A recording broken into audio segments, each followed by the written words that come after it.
بسم اللہ الرحمن الرحیم۔ اذان اسلام کی نشانیوں میں سے ایک نشانی ہے اور اس کے سب سے پہلے مؤذن حضرت بلال حبشی تھے، جنہوں نے رسول خدا صلی اللہ علیہ وآلہ وسلم کے حکم سے اذان دی۔ ناظرین محترم، آج کل ہم اذان کے لیے جن الفاظ کا استعمال کرتے ہیں، ان کا انتخاب کیسے ہوا؟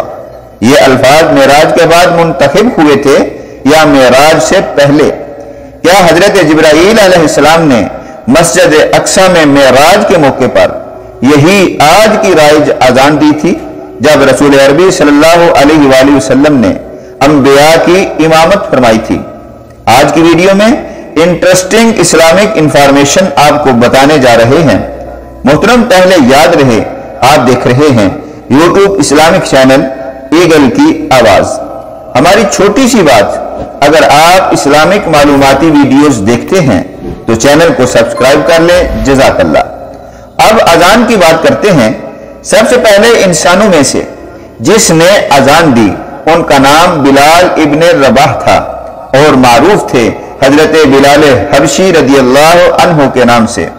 یاد رہے حضرت زید ابن ثابت رضی اللہ عنہ کے گھر کے اوپر کھڑے ہو کر اذان دیا کرتے تھے، اور اسی طرح فرشتوں میں سے سب سے پہلے جس نے اذان دی ان کا نام جبرائیل علیہ السلام تھا۔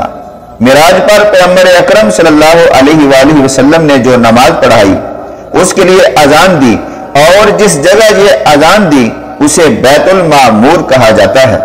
ناظرین، اذان کی تھوڑی سی تشریح میں بات کرتے ہیں۔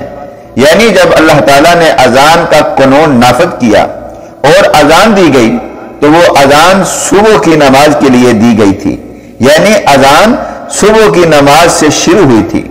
سب سے پہلے جس نے اذان کہی، اگر ہم اس بات کو ذکر کریں کہ کس نے اذان سب سے پہلے کہی، تو پہلا شخص کہ جس نے اذان دی ان کا نام حضرت بلال ابن رباح حبشی تھا۔ صحیح احادیث سے معلوم ہوتا ہے کہ اذان کی شروعات ہجرت مدینہ کے بعد ہوئی ہے۔ حضرت عبداللہ بن عمر فرماتے ہیں، مسلمان ہجرت کے بعد مدینہ پہنچے تو وہاں وہ نمازوں کے اوقات کا اندازہ لگا کر اکٹھا ہوتے تھے۔ اذان نہیں دی جاتی تھی۔ انہوں نے باہم مشورہ کیا۔ کسی نے مشورہ دیا کہ نماز کا وقت ہونے پر ناقوس بجایا جائے جس طرح نصارہ یعنی عیسائی کرتے ہیں۔ کسی نے کہا شتنک بچایا جائے جس طرح یہود کرتے ہیں۔ کسی نے مشورہ دیا کہ نماز کے وقت جھنڈا بلند کیا جائے، اسے دیکھ کر لوگوں کو علم ہو جائے گا۔ حضور نبی کریم صلی اللہ علیہ وآلہ وسلم کو کوئی مشورہ پسند نہیں آیا۔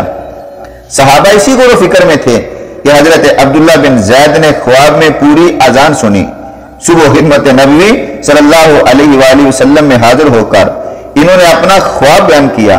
حضرت صلی اللہ علیہ وآلہ وسلم نے حکم دیا کہ وہ حضرت بلال کو اذان سکھا دیں اور حضرت بلال اذان دیں، کیونکہ حضرت بلال کی آواز بلند تھی۔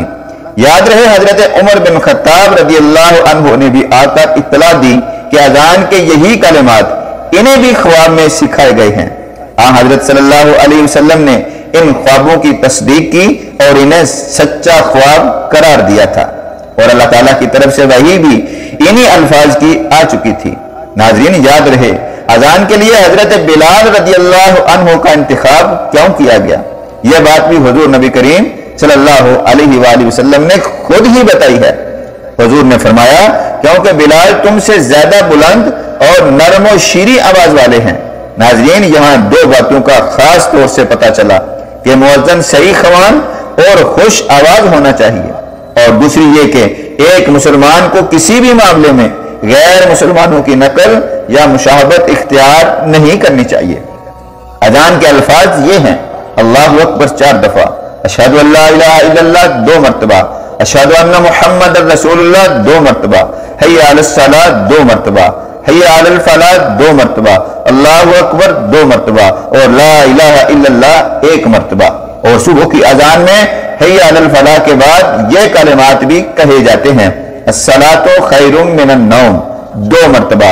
اذان کہنے والا باوضو قبلہ کی طرف منہ کر کے مسجد سے بلند جگہ پر کھڑے ہو کر کانوں کے سوراخوں میں شہادت کی انگلیاں ڈال کر اذان کے کلمات بلند آواز سے ٹھہر ٹھہر کر کہے: تاکہ دوسروں کو خوب سنائی دے، اور حی علی الصلاۃ دائیں طرف منہ کر کے اور حی علی الفلاح بائیں طرف منہ کر کے کہے۔ اذان کہنے والے کو مؤذن کہا جاتا ہے۔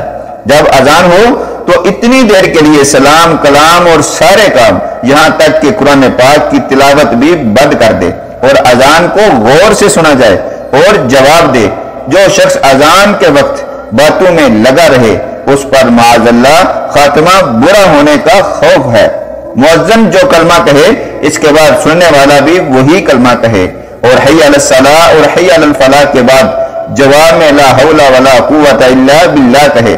جب مؤذن اشہد ان محمد رسول اللہ کہے تو سننے والا درود شریف پڑھے، اور بہتر ہے کہ انگوٹھوں کو چوم کر آنکھوں سے لگا لے اور کہے قرۃ عینی بک یا رسول اللہ، یعنی یا رسول اللہ میری آنکھوں کی ٹھنڈک آپ سے ہے، اور اللہم متعنی بالسمع والبصر، یعنی اے الہی مجھے سننے اور دیکھنے سے فائدہ پہنچا، اور الصلاۃ خیر من النوم سن کر کہے صدقتا وبررتا، یعنی تو نے سچ کہا اور اچھا کیا۔